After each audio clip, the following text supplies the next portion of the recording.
சிறுவாபுரி முருகன். இப்போ எல்லாருமே நிறைய அந்த கோவிலுக்கு நிறைய போயிட்டு வராங்க. ஏன் அந்த கோவிலுக்கு போகணும்? அப்படிங்கிற ஒரு கேள்வி நண்பர் கேட்டிருந்தாங்க.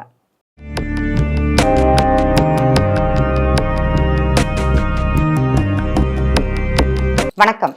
அக்ஷய லக்ன பத்ததி ஜோதிடர் ஸ்ரீகுரு உமாவெங்கட். இப்போ சிறுவாபுரி அப்படிங்கிற இடத்துல இருக்கக்கூடிய பாலசுப்ரமணியன் அங்கே இருக்கிறாரு. ரொம்ப புகழ்பெற்ற ஸ்தலம், 500 ஆண்டுகள் பழமையான கோவில் அப்படிங்கிறது சொல்லலாம். அதாவது அருணகிரிநாதர் தன்னுடைய திருப்புகழில் சிறுவாபுரி பற்றியும் அங்கே உள்ள முருகனை பற்றியும் அதில் பதிகம் பதிஞ்சிருக்கிறாரு அப்படிங்கிறது உண்மை. அருணகிரிநாதரே அங்கே அர்ச்சனை பண்ணியிருக்கிறாங்க. போய் அங்கே முருகனுக்கு சேவை செய்திருக்கிறார்கள். அந்த இடத்துல மிகவும் ஒரு பழமையான, அவர் அந்த காலத்தில் இருந்து சேவை பண்ண கோவில் அப்படிங்கிறது சிறுவாபுரி முருகன். இப்போ முருகன் அப்படிங்கிறது எல்லாருக்குமே தெரியும், எல்லா குறைகளையும் தீர்க்கக்கூடியவர். நீங்கள் எந்த ஒரு செயலுக்குமே பார்த்தீங்கன்னா முருகன் அப்படிங்கிறது ரொம்ப ரொம்ப விசேஷம்னு சொல்லலாம். இந்த சிறுவாபுரி முருகனுக்கு ரொம்ப ரொம்ப விசேஷம் என்னன்னு பார்த்தீங்கன்னா வீடு கட்டுதல். எனக்கு நிலம் வாங்கிறதுக்கு உண்டான யோகம் வேணும். யாருக்கு வீடு மண் மனை யோகம் விரும்புகிறீங்களோ கண்டிப்பாக இந்த சிறுவாபுரி முருகன் கோவிலுக்கு போயிட்டு வாங்க. உங்களுடைய வேண்டுதல் அப்படிங்கிறது கண்டிப்பாக நிறைவேறும். இப்போ அந்த கோவிலில் பாலசுப்ரமணியன் 4.5 அடி உயரத்தில் இருப்பாங்க. பாக்கி உள்ள பிரதிஷ்டை தெய்வங்கள் எல்லாருமே அங்கே சிவன் இருப்பாங்க, அம்பாள் இருக்காங்க, பைரவர் இருக்கார், தட்சிணாமூர்த்தி இருக்கிறாங்க. நிறைய விக்கிரகங்கள், நிறைய சுவாமி அந்த கோவிலை சுற்றி இருக்கிறாங்க. அவங்க எல்லாருமே பார்த்திங்கன்னா மரகத பச்சையிலான கல்லை அவங்க செதுக்கப்பட்டிருக்காங்க. பொதுவாக நம்ம ஒரு மோதிரத்தில் ஒரு கல் போட்டாலே நமக்கு நிறைய எனர்ஜி கிடைக்கும். சிலருக்கு கல் போடலாம், சிலருக்கு கல் போடக்கூடாது. ஆனால் இந்த கல் போட்டதுனால அவ்வளோ ஒரு நன்மை கிடைக்குமானா கண்டிப்பாக கிடைக்கும். அப்போது உங்களுக்கு சுவாமியோட விக்கிரகமே அந்த கல்லுனால செதுக்கப்பட்டது அப்படிங்கிறது அதிகமான மகத்துவம் கொண்ட ஒரு கோவில் அப்படிங்கிறது சிறுவாபுரி முருகன் கோவில். அங்கே பாலசுப்ரமணியனை தவிர்த்துட்டு பாக்கி எல்லாருமே அந்த மரகத பச்சையிலான கல்லை வடிவமைக்கப்பட்டிருக்குது அப்படிங்கிறது சொல்லலாம். மிகவும் பழமையான 500 ஆண்டுகளுக்கு முன்னே உள்ள கோவில். அன்னைக்கு பிரதிஷ்டை செய்யப்பட்ட விக்கிரகங்கள். ரொம்ப விசேஷமான கோவில். அங்கே நினைச்சதை நிறைவேற்றக்கூடிய ஒரு தன்மை அந்த முருகனுக்கு கண்டிப்பாக இருக்குதுன்னு சொல்லலாம். அதே மாதிரி எனக்கு இந்த நிலத்தில் பிரச்சனை இருக்குது, அங்காளி பங்காளி பிரச்சனைகள்னு சொல்லலாம். அந்த பிரச்சனைகள் தீர்க்கக்கூடிய ஒரு முருகர் யாருன்னு பார்த்தீங்கன்னா அந்த சிறுவாபுரி முருகன்.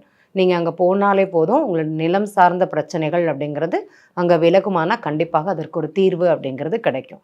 அதே மாதிரி உங்களுக்கு வீட்டில் புதிய மனை வாங்கணும், வீடு வாங்கணும்னு நினைக்கிறீங்க, அந்த முருகன் கோவிலுக்கு போயிட்டு வாங்க. அந்த வீடு வாங்குறதுக்குண்டான யோகம் அப்படிங்கிறது உங்களை தேடி வரும் அப்படிங்கிறது சொல்லலாம். நிறைய நண்பர்களுக்கு நாங்கள் பரிகாரமாக அவங்க ஜாதகத்தில் செவ்வாய் பகவான் எந்த இடத்துல அமர்ந்திருக்கிறாங்க அப்படிங்கிறத பார்த்துட்டு அவங்களுக்கு சில பரிகாரங்கள் அப்படிங்கிறது அந்த இடத்துல சொல்லப்பட்டது. சிலருக்கு உதாரணமாக பார்த்தீங்கன்னா நல்ல இடங்களில் ஜாதகருக்கு செவ்வாய் இருந்தது அப்படின்னா நீங்கள் அந்த கோவிலுக்கு உங்களுக்கு என்ன முடியுமோ அதை போய் வச்சுட்டு வாங்க. ஏன்னா அவங்களுடைய பொருளாதாரமோ அவங்களுடைய நிலம் சார்ந்த பிரச்சனைகள் அப்படிங்கிறது அவங்களுக்கு நிறைய பேருக்கு இருந்தது. அப்போ அந்த நிலப்பிரச்சனை தீரணும், அதில் அவங்களுக்கு அனுகூலமாக இருக்கணும் அப்படிங்கிறதுக்காக அந்த கோவிலுக்கு நாங்கள் போயிட்டு வர சொன்னோம். அவங்களுடைய ஜாதகம் அனுசரித்து, அதுவும் எந்த காலகட்டத்தில் எந்த மாதத்தில் போகணும் அப்படிங்கிறதையும் அவங்களுக்கு குறிப்பிட்டாக நம்ம சொன்னோம். அவங்களால அதை செய்ய முடிஞ்சதுன்னா கண்டிப்பாக செஞ்சு முடிஞ்சது. இப்போ பார்த்தீங்கன்னா போன மாதம், அதாவது இந்த மார்கழி மாதம் ஒரு நண்பர் போயிட்டு வந்தாங்க. போயிட்டு வந்தப்போ அவங்களுக்கு தொழிலில் பிரச்சனைகள் இருந்தது. தொழில் பண்ணிட்டு இருக்காங்க, அதில் நிலம் சார்ந்த பிரச்சனைகள் அப்படிங்கிறது அதிகமாக இருந்தது. அந்த சார்ந்த பிரச்சனைக்கு அந்த மார்கழி மாதத்தில் போயிட்டு அந்த சிறுவாபுரி முருகன் கோவில் போயிட்டு நீங்கள் தரிசனம் பண்ணிட்டு வாங்க, உங்களுக்கு சிறப்பான ஒரு பலன் கிடைக்கும் அப்படிங்கிறத சொன்னோம். புதிய தொழில் ஆரம்பிக்கிறதுக்கு அனுகூலமாக, அந்த நிலம் வாங்குவதற்கு ஒரு அனுகூலமாக ஒரு காலமாக அவங்களுக்கு இருந்தது. அந்த முருகனுக்கு போய் நம்ம தரிசனம் பண்ணாலே நிறைய மாற்றங்கள் அப்படிங்கிறது நடக்கும். அதே மாதிரி வீடு கட்டவே முடியலை, வீடு பாதியில் கட்டிட்டு நிற்கிறது. கண்டிப்பாக அந்த கோவிலுக்கு உங்களால் ஆனது எதையாட்டி வாங்கி வச்சுட்டு வாங்க. உங்களுக்கு அந்த நிலம் சார்ந்தது அப்படிங்கிறது அனுகூலமாக இருக்கும். அந்த வீடை கட்டி முடிப்பதற்குண்டான காலமாக அமையும் அப்படிங்கிறது சொன்னோம். ஏன்னா பாதி லோன் கிடச்சி அவங்களுக்கு பாதி கிடைக்காம இருக்கிறதுனால பாதியிலேயே அந்த வீடுங்கிறது நிறுத்தப்பட்டது. அப்போ முருகன் சன்னதிக்கு போயிட்டு வாங்க. அங்கே போயிட்டு உங்களுக்கு என்ன தேவைப்படுகிறதோ அதை சுவாமிகிட்ட வேண்டிட்டு வாங்க அப்படிங்கிறத சொன்னோம். அந்த வேண்டுதல் முன் வைத்த பிறகு ஒரு 2 மாதத்துக்குள்ளேயே அந்த வீடுங்கிறது திரும்ப கட்டுவதற்கு உண்டான காலமாக அவங்களுக்கு அமைஞ்சது அப்படிங்கிறது சொல்லலாம். சிறுவாபுரி முருகனுக்கு யாருக்கெல்லாம் போயிட்டு வராங்களோ அவங்க வாழ்க்கையில் கண்டிப்பாக ஒரு மாற்றம் அப்படிங்கிறது கிடைக்கும்.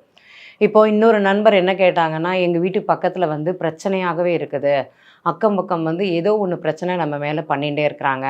நாங்கள் கரெக்டாக தான் இருக்கோம். ஆனால் அந்த பிரச்சனைகள் வந்து எங்களை வந்து சூழுது. சந்தர்ப்ப சூழ்நிலையாக நாங்கள் மாட்டிக்கிறோம் அப்படிங்கிறதான் அவங்க சொன்ன கூற்று. அவங்கள்ட்ட சொன்னது என்னென்னு பார்த்தீங்கன்னா, சிறுவாபுரி முருகனுக்கு போயிட்டு வாங்க.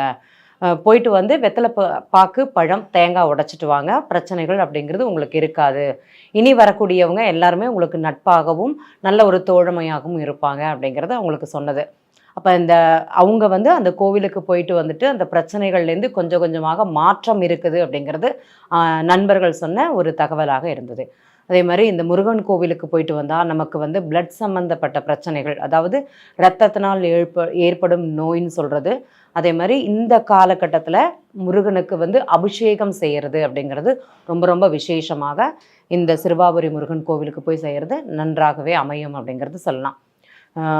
யாருக்கெல்லாம் மனை சார்ந்த பிரச்சனைகள், மனை வேணும் இல்லைனா எங்களுக்கு கட்டின வீடாகவே வாங்கணும் அந்த மாதிரி ஒரு எண்ணம் இருக்குதோ, கண்டிப்பாக இந்த கோவிலுக்கு போயிட்டு வாங்க. உங்கள் வாழ்க்கையில் கண்டிப்பாக மாற்றம் அப்படிங்கிறது இருக்கும். அந்த முருகனுடைய அருள் அப்படிங்கிறது எப்போதுமே உங்கள் கூட இருக்கும் அப்படிங்கிறது சொல்லலாம். நன்றி.